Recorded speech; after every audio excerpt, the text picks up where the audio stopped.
கலைஞரே, எங்கள் கேள்விகளுக்கு பதிலும் நீதான், எங்கள் தோல்விகளுக்கு மருந்தும் நீதான்.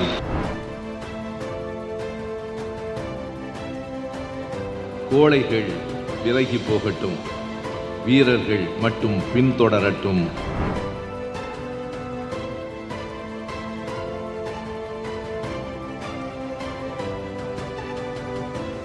ஐம்பது ஆண்டுகளுக்கு முன்னால், சரியாக 50 ஆண்டுகளுக்கு முன்னால் 1976 நெருக்கடி நிலை காலத்தில் தலைவர் கலைஞர் 2 வரிகளை எழுதினார்.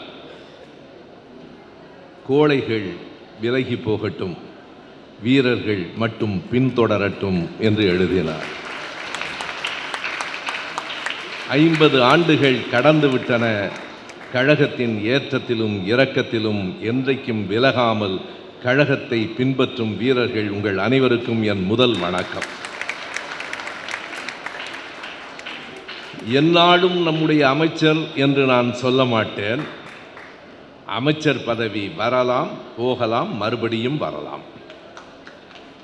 ஆனால் அவரை நான் எப்படி குறிப்பிடுகிறேன் என்றால், எந்நாளும் செயல் வீரராக, கழகத்தின் செயல் வீரராக இருக்கிற அன்பிற்குரிய சேகர் பாபு அவர்களே, கலைஞர் பிறந்த நாளன்று முரசொலியிலே ஒரு கவிதை வந்தது, நீங்கள் படித்திருப்பீர்கள். எப்படி கலைஞர் 1ஆனவர், 2ஆனவர், 3ஆனவர் என்று கடைசி வரியை மட்டும் நான் சொல்லுகிறேன். கலைஞரே, எங்கள் கேள்விகளுக்கு பதிலும் நீதான், எங்கள் தோல்விகளுக்கு மருந்தும் நீதான் என்று எழுதியிருக்கிற கவி பேரரசு வைரமுத்து அவர்களே, ஒரு வரலாற்று செறிவுமிக்க உரையை இந்த மேடையில் ஆற்றி அமர்ந்திருக்கிற தோழர் தமிழச்சி தங்கபாண்டியன் அவர்களே, மேயர் பிரியா அவர்களே, தலைமையேற்றிருக்கிற நண்பர் சுதாகர் அவர்களே, நண்பர்கள் தமிழன் பிரசன்னா, KS ரவிச்சந்திரன் உள்ளிட்ட மேடையிலே அமர்ந்திருக்கிற கழகத்தின் முன்னணி பொறுப்பாளர்களே, அனைவருக்கும் என் அன்பு வணக்கம். கலைஞரை பற்றி ஒவ்வொருவரும் 1 மணி நேரத்திற்கு மேல் பேசவும் முடியும், கேட்பதற்கு நீங்களும் இருக்கலாம். ஆனாலும் நேரத்தை சுருக்கி கொண்டு மிக குறிப்பாக கலைஞரினுடைய நோக்கமும் இன்றைய நாட்டு நடப்பும் என்னவாக இருக்கிறது என்பதை 3 கோணங்களில் நான் சொல்ல வேண்டும் என்று நினைக்கிறேன். கலைஞர் வாழ்நாள் முழுவதும் ஜனநாயகத்துக்காக போராடியவர். வாழ்நாள் முழுவதும் நம்முடைய மொழி உரிமையை காப்பாற்ற போராடியவர். ஆட்சியில் இருந்த காலத்தில் தமிழ்நாட்டின் பொருளாதார வளர்ச்சிக்கு போராடியவர். இந்த 3ம் இன்றைக்கு என்ன நிலையில் இருக்கிறது என்பதை நான் சொல்ல வேண்டும். எந்த அளவுக்கு நாம் ஜனநாயகத்திற்கு போராடியவர்கள் என்பதை கலைஞரில் இருந்து அல்ல, அதற்கு முன்பிருந்தே வரலாற்றில் ஒரே ஒரு செய்தியை சொல்லுகிறேன். தமிழச்சி ஏராளமான வரலாற்று செய்திகளை இங்கே குறிப்பிட்டார்கள். ஒன்றை நான் சொல்லுகிறேன். 1949 செப்டம்பர் 17 நம்முடைய கழகம் தொடங்கப்பட்டது என்பதை நாம் அறிவோம். சரியாக ஓராண்டில் 1950 செப்டம்பர் மாதம் 18ஆம் நாள் ஆரியமாயை என்கிற நூலை எழுதியதற்காக பேரறிஞர் அண்ணா அவர்களுக்கு 6 மாத சிறை தண்டனையை நீதிமன்றம் அளித்தது. பொன்மொழிகள் என்கிற புத்தகத்தை எழுதியதற்காக ஐயா பெரியார் அவர்களையும், ஆரியமாயை நூலை எழுதியதற்காக அறிஞர் அண்ணா அவர்களையும் நீதிமன்றங்கள் தண்டித்தன. 2 பேரும் திருச்சி சிறையில் பக்கத்து அறையில் இருந்தார்கள். அப்போது எங்கள் தலைவர்களை விடுதலை செய்யுங்கள் என்று சொல்லி திமுக கழகத்தின் சார்பில் ஒரு பொதுக்கூட்டம் சென்னையிலே குன்றத்தூரிலே நடைபெறுவதாக அறிவிக்கப்பட்டது. அதற்கு அனுமதியை மறுத்துவிட்டார்கள். மறுபடியும் அறிவித்தார்கள். மறுபடியும் 144 தடை உத்தரவு போடப்பட்டது. இறுதியாக கழகம் அறிவித்தது, அறிஞர் அண்ணா அவர்கள் சிறையிலே இருக்கிறார்.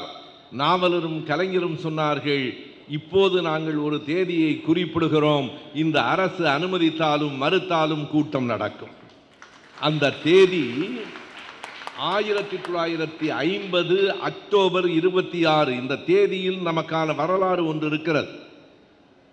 சிலர் என்னிடத்திலே கேட்பார்கள், நீங்கள் ஏன் எப்போதும் வரலாற்று செய்திகளை சொல்லுகிறீர்கள்? எங்களுக்கு வரலாறு இருக்கிறது, அதனால் சொல்லுகிறேன். இல்லாதவர்கள் வருத்தப்பட்டால் அதற்கு நான் ஒன்றும் செய்ய முடியாது. எங்களுக்கு 1 நூற்றாண்டு வரலாறு இருக்கிறது. கழகத்திற்கு மட்டுமே 75 ஆண்டு கால வரலாறு இருக்கிறது. 50வது ஆண்டு அக்டோபர் மாதம் 26ஆம் தேதி குன்றத்தூரில் தமிழச்சி அவர்கள் குறிப்பிட்டார்களே, அதே நம்முடைய NV நடராசன் அவர்கள் அப்போது கழகத்தின் அமைப்பு செயலாளராக இருந்தார். அவருடைய தலைமையிலே பாலசுந்தரம் உட்பட எல்லோரும் பேசுவார்கள் என்று அறிவிக்கப்பட்டது. மறுபடியும் தடை விதித்தார்கள். 3 மணியிலிருந்தே கூட்டம் கூட தொடங்கிற்று. இன்றைக்கு நாம் இங்கே கூடியிருக்கிறோம், நமக்கு தடை இல்லை. தடை இருந்த காலத்திலும் ஆயிரக்கணக்கில் கழகத்தின் தொண்டர்கள் சேர்ந்தார்கள். காவல்துறையினர் தடியடி நடத்தினார்கள். கூட்டம் கலையவில்லை. குறித்து கொள்ளுங்கள், திமுக கழக தொண்டனின் மீது முதல் துப்பாக்கிச் சூடு நடந்த நாள் அதுதான். முதல் துப்பாக்கிச் சூடு 8 முறை, 8 ரவுண்ட்ஸ் என்று சொல்லுவார்களே, 8 சுற்றுகள் சுட்டார்கள். இந்த 3 பெயர்களையும் நினைவில் வையுங்கள். குட்டி, பச்சை, தேவராஜ் என்கிற 3 பேரும் நெஞ்சில் காயம்பட்டு கீழே விழுந்தார்கள். பிழைக்க மாட்டார்கள் என்று நினைத்தோம், ஆனால் பிழைத்தார்கள். அதுதான் திமுக கழகத்தின் மீது விழுந்த முதல் துப்பாக்கி சூடு. அதனை கடந்து 75 ஆண்டுகளாக இந்த கழகம் நிற்கிறது. ஒரு தேர்தல் வெற்றியும் தோல்வியும் எங்களை எதுவும் செய்து விடார். எனக்கு நினைவிருக்கிறது, 2014ஆம் ஆண்டில் நாம் நாடாளுமன்ற தேர்தலில் ஓரிடத்தில் கூட வெற்றி பெறவில்லை. வேறு எந்த கட்சியும் இப்படி 2 துருவங்களை பார்த்திருக்குமா என்று எனக்கு தெரியாது. 2014இல் ஓரிடத்தில் கூட நாம் வெற்றி பெறவில்லை. 2024இல் ஓரிடத்தில் கூட நாம் தோற்கவில்லை. 2ஐயும் பார்த்தோம். 2014ஆம் ஆண்டு இந்த தேர்தல் முடிவுகள் வந்த நேரத்திலே தலைவர் கலைஞர் அவர்களை பார்ப்பதற்காக கோபாலபுரத்துக்கு போகிறேன். ஐயாவும் இனமான பேராசிரியரும் பேசிக் கொண்டிருக்கிறார்கள். கயல் தினகரன் ஐயா உள்ளிட்ட நண்பர்கள் தங்களை மறந்து அழுது கொண்டிருக்கிறார்கள். என்னை பார்த்தவுடனே கலைஞர் கேட்ட கேள்வி என்ன தெரியுமா? என்ன, ஆறுதல் பெறவா ஆறுதல் தரவான்னு கேட்டார். அவருக்கு அப்போதும் அந்த கவிதை அழகு. நான் வந்தவுடனே என்னை பார்த்து, என்ன ஆறுதல் பெறவா அல்லது ஆறுதல் தரவா என்று கேட்டார். நான் சொன்னேன், ஐயா 2ம் இல்லை, அடுத்து என்ன செய்ய வேண்டும் என்று கேட்பதற்காக வந்திருக்கிறேன். இது என் வாழ்வில் நடந்த நிகழ்வல்ல, கழகத்தின் வரலாறு. இதுதான், குறித்துக் கொள்ளுங்கள். எதற்கு சொல்லுகிறேன்? ஜனநாயக உரிமைக்காகத்தான் முதல் போராட்டம், முதல் கூட்டம், முதல் குண்டுகளை தாங்கி நின்ற நம் தோழர்கள். ஆனால் இன்றைக்கு மீண்டும் ஜனநாயகம் கேள்விக்குறியாகிறது. நாம் இந்த இடத்திலே கூட்டம் போடுவது தலைவர் கலைஞர் அவர்களை பாராட்டுவதற்காக மட்டுமில்லை, கலைஞரை கூட்டம் போட்டுத்தான் பாராட்ட வேண்டும் என்பதல்ல. இந்த மேடையிலும் அரங்கிலும் இருக்கிற நாம் ஒவ்வொருவரும் அவரை ஒவ்வொரு நாளும் வாழ்த்தி கொண்டும் பாராட்டி கொண்டும் தான் இருக்கிறோம். ஆனால் அவருடைய எண்ணங்களும் நாட்டு நடப்பும் என்னவாக இருக்கிறது என்பதை ஒப்பிட்டு பார்ப்பதற்கான நேரம் இது. இங்கே இத்தனை காணொளிகளை சார்ந்த நண்பர்கள் இருக்கிறார்கள். ஆனால் நேற்றிலிருந்து என்ன நடந்து கொண்டிருக்கிறது? காணொளி யூடியூப் என்று சொல்லுகிறோமே, ஒவ்வொரு யூடியூபாக முடக்கி கொண்டிருக்கிறார்கள். இன்றைக்கு காலையில் தோழர் கோவை ராமகிருஷ்ணன் தலைமையிலே மாலையிலே ஒரு பெரிய ஆர்ப்பாட்டம்.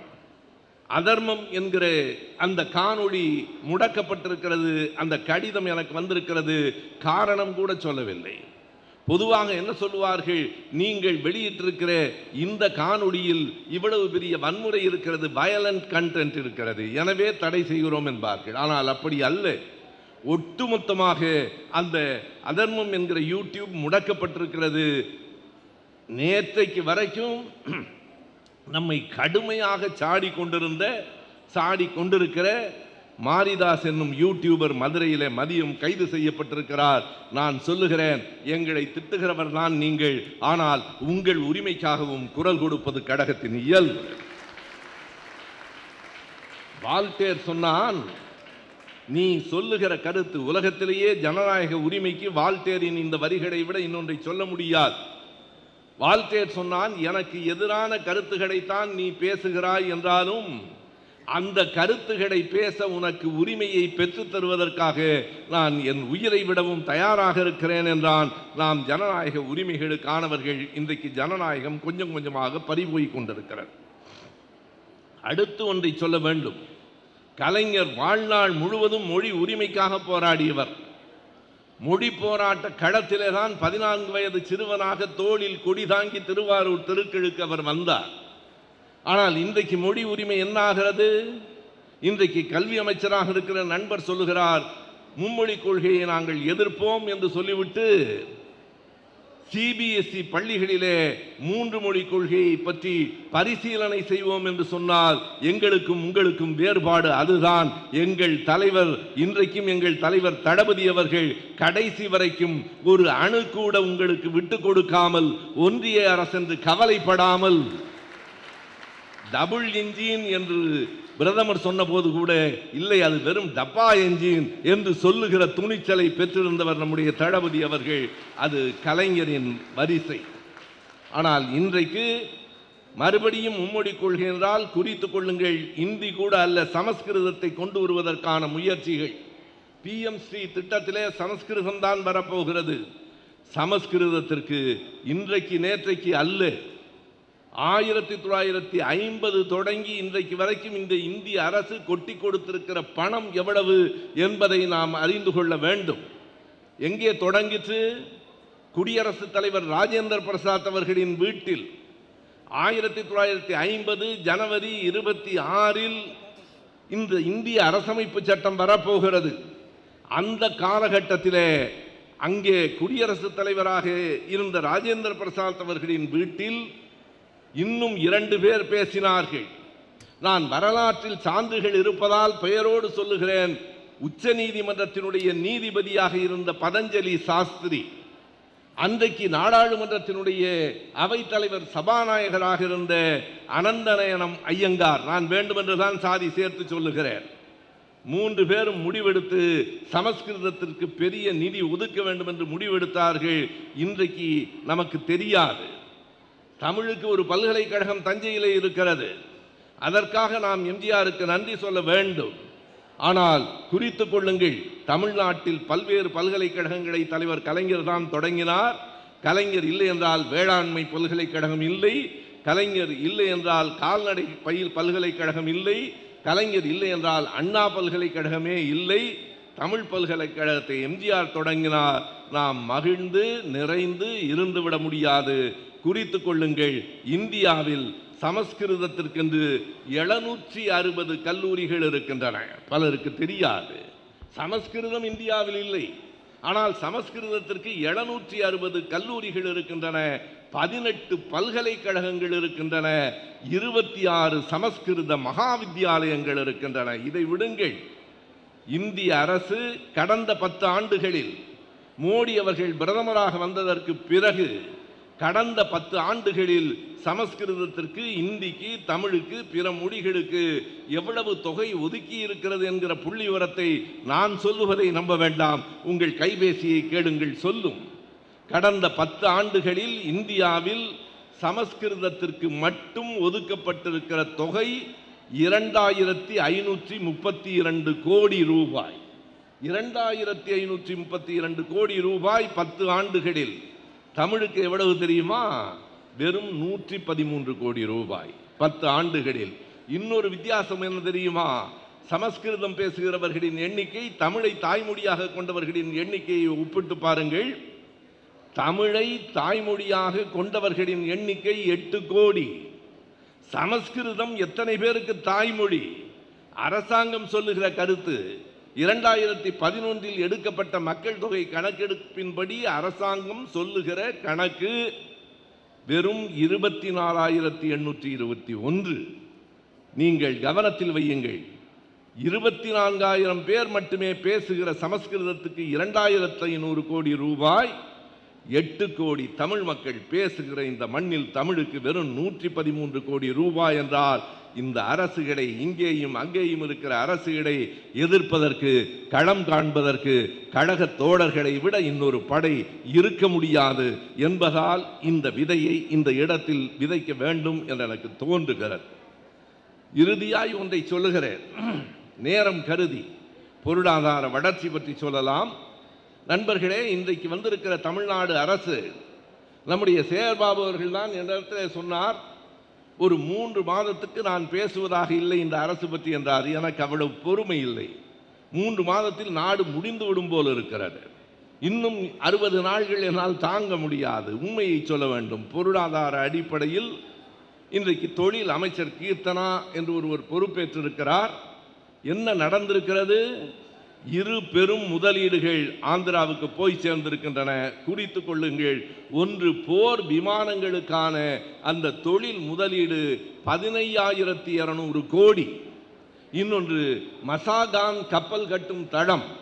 மசாகான் நிறுவனம் என்பது மும்பையிலே இருக்கிறது. மசாகான் கப்பல் கட்டும் தளத்துக்கு வர வேண்டிய 29,200 கோடி ரூபாய், இவை இரண்டும் ஆந்திராவுக்கு போயிருக்கின்றன. எங்கள் தலைவர் கலைஞர் இருந்திருந்தால், எங்கள் தளபதி முதலமைச்சராக இருந்திருந்தால், ஒரு நாளும் இந்த முதலீடு தமிழ்நாட்டின் எல்லையை தாண்டி இருக்கார். யாரையும் குறை சொல்வதற்காக இல்லை, உண்மையை சொல்ல வேண்டும். ஒன்றே ஒன்றை மட்டும் குறையாக, கோபமாக, ஆழ்ந்த வேதனையோடு இந்த அரங்கில் நான் பதிவு செய்ய விரும்புகிறேன். அதுவே என் உரையின் கடைசி பகுதி. அந்த செய்தியை எப்படி சொல்லுவது என்று எனக்கு தயக்கமாக இருக்கிறது. ஆனால் எல்லோருடைய சமூக வலைத்தளங்களிலும் அது வந்திருக்கிறது, நீங்கள் பார்த்திருப்பீர்கள். இப்போதும் அது சுற்றி கொண்டிருக்கிறது. எனவே எனக்கு சொல்லியாக வேண்டும் என்று தோன்றுகிறது. முதலமைச்சரின் கவனத்திற்கு என்றே நான் சொல்லுகிறேன். கலைஞரின் பிறந்த நாளில் செயற்கை நுண்ணறிவு என்று சொல்லுகிற ஆர்டிஃபிஷியல் இன்டெலிஜென்ஸ் மூலமாக ஒரு படத்தை உருவாக்கி கலைஞரை இழிவுபடுத்துவதற்காக அதை பரப்பி இருக்கிறார்கள். இன்றைக்கு திமுக கழக நண்பர்கள் சென்னை மாநகர ஆணையரிடத்திலே அந்த புகாரை கொண்டு போய் கொடுத்திருக்கிறார்கள். என்ன படம்? எனக்கு படத்தை பார்க்கிற போது எனக்குள் எழுந்த கோபத்தை என்னால் கட்டுப்படுத்த முடியவில்லை. இன்றைக்கு இருக்கிற முதலமைச்சர் கருப்பு கோட்டோடு, காலில் பூட்டோடு நின்று கொண்டிருக்க நம்முடைய முத்தமிழறிஞர் தலைவர் கலைஞர் அவர்கள் சொல்லுவதற்கு எனக்கு கூச்சமாகவும் கோபமாகவும் இருக்கிறது. தெரிய வேண்டும் என்பதற்காக சொல்லுகிறேன். நம்முடைய முத்தமிழறிஞர் தலைவர் கலைஞர் அவர்கள் விஜய் அவர்களின் காலை தொட்டு கும்பிடுவதைப் போல ஒரு படத்தை போடுகிறீர்களே, கொஞ்சமாவது நாகரிகம் இருக்கிறதா உங்களுக்கு? இதற்கு யார் தெரியுமா இதற்கு புகார் கொடுக்க வேண்டும்? திமுக கழக தோழர்கள் இல்லை. மனசாட்சி இருக்குமானால் முதலமைச்சர் இதற்கான புகாரை கொடுத்திருக்க வேண்டும். நீங்கள் நாணயமானவராக இருந்தால், நாகரிகமானவராக இருந்தால், நான் நாகரிகமானவர் என்றுதான் நினைத்தேன். வேணாயம் வாயில நல்லா வந்துரும்னு சொல்ற வரைக்கும் பிறகுதான் தெரிந்தது இவருக்கும் நாகரிகத்துக்கும் தொடர்பில்லை என்று. ஒருவேளை எனக்கு வியப்பாக இருக்கிறது. அவர் சில நேரங்களில் ஒரு திரைப்படத்தில் வருகிற அம்பி மாதிரி இருக்கிறார், சில நேரத்தில் அந்நியன் மாதிரி இருக்கிறார். ஒருவேளை உண்மையில் அவர் அம்பிதானோ என்று தோன்றுகிறது. அந்நியனாக லாட்டரி சீட்டு விற்கிற யாரோ பின்னால் இருக்கிறார்கள். நீங்கள் இந்த படத்தை போட்டிருக்கிறீர்களே, எங்கள் பிள்ளைகளுக்கு செயற்கை நுண்ணறிவு தெரியாதா? உங்கள் படங்களை எங்களுக்கு போட தெரியாதா? என்ன படம் போட வேண்டும் என்று நான் சொல்லுகிறேன், போடக்கூடாது சொல்லுகிறேன். அவரை இழிவுபடுத்துவதாக அல்ல. மாண்புமிகு முதலமைச்சர் அவர்களே, உங்கள் படத்தை போட்டு உங்கள் காலை தொட்டு கும்பிடுகிற மாதிரி உங்கள் அப்பா படத்தையும் அம்மா படத்தையும் போட்டால் உங்களுக்கு வலிக்குமா? வலிக்காது. நான் வேறு எதையும் கேட்கவில்லை. நீங்கள் மதிக்கிற, நாங்களும் மதிக்கிற உங்கள் தாய் தந்தையர் உங்கள் கால்களை தொட்டு வணங்குவது போல படம் போட்டால் நீங்கள் பார்த்து கொண்டிருப்பீர்களா என்று எனக்கு தெரியவில்லை. பார்த்து கொண்டிருந்தால் உங்கள் நாகரிகமும் நாணயமும் கேலிக்கும் கேள்விக்கும் உள்ளார். நான் அன்பு கூர்ந்து சொல்லுகிறேன், தயவு செய்து யாரும் அப்படி படம் போட்டுவிட வேண்டாம். அவருக்கு வேண்டாம். ஏனென்றால் அது நம்முடைய நாகரிகம். நான் சொல்லுவது, நான் உண்மையாக சொல்லுகிறேன், மேடைக்காக இல்லை. அப்படி போட வேண்டும் என்று கருதி நான் சொல்லவில்லை, அவருக்கு புரிய வேண்டும் என்பதற்காக சொல்லுகிறேன். எங்களுக்கு அப்படித்தான் தலைவர் கலைஞர் அவர்கள் வெறும் தலைவர் இல்லை, திமுகவினுடைய முதலமைச்சர் மட்டுமில்லை, என்னை போன்ற கோடி பேருக்கு தந்தையாய் நாங்கள் கருதுகிறோம். என் நெஞ்சில் எப்போதும் என் அப்பாவுக்கு என்ன இடம் உண்டோ அந்த இடம் தலைவர் கலைஞருக்கு உண்டு. மேடைக்கு அல்ல, 10 ஆண்டு காலம் நான் அவர் பக்கம் இருந்தேன். அவரை பார்த்து கொண்டிருந்ததாய் பலரும் நினைத்தார்கள். இல்லை, நான் அவரை படித்து கொண்டிருந்தேன். அந்த மாமனிதனோடு என் வாழ்நாளில் அவர் சொன்னார், உன்னை ஏதாவது ஒரு இடத்தில் உட்கார வைக்க வேண்டும் என்றால் நீ கட்சியில் உறுப்பினராக இல்லையே என்று ஒரு கூட்டத்திலே தலைவர் என்னிடத்திலே சொன்னார். உங்கள் பக்கத்திலே உட்கார வைத்திருக்கிறீர்களே, இதைவிட இன்னொரு பெரிய இடத்தை நீங்களே தர முடியாது, நானும் என் வாழ்நாளில் பெற முடியாது. அவர் அருகில் உட்கார்ந்திருந்த அந்த நிமிடத்தை நினைவிலே வைத்துக்கொண்டு அத்தனை பேருக்கு அன்பு தந்தையாக அவர் இருக்கிறார் என்பதை எண்ணி பார்த்து முதலமைச்சர் அவர்களிடத்திலே சொல்லுகிறேன், நீங்கள் அந்த படத்தை போடவில்லை, யாரோ போட்டிருக்கலாம், உங்களுக்கு அதிகாரம் இருக்கிறது. உண்மையானவராக இருந்தால் சைபர் கிரைமிலே கொடுத்து யார் அந்த படத்தை உருவாக்கினானோ தண்டியுங்கள், நாங்கள் தலை வணங்குகிறோம். நன்றி, வணக்கம்.